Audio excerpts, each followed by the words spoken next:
Hi Tom, this is David. I am trying some container gardening this year. I've got an earth box I just planted the other day, and I got some strawberries growing out of this bucket here.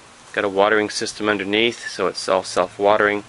But when I took the lid off, we have the lid on top of here so that when it rains it doesn't flood out the soil. But when I took the lid off, man, I got this here, and it's all moldy.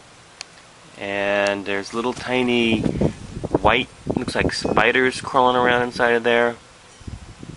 And we have a cover for the tomato plant here also, and it's just starting to get moldy in there. And actually there was a little bit more mold over here. So I was wondering what your recommendation is. Should I scrape this off? Should I leave the lid off? Does it help? I know it's we're all about microorganisms, and is this part of that process that helps? So your input would be greatly appreciated. Thank you very much, Tom.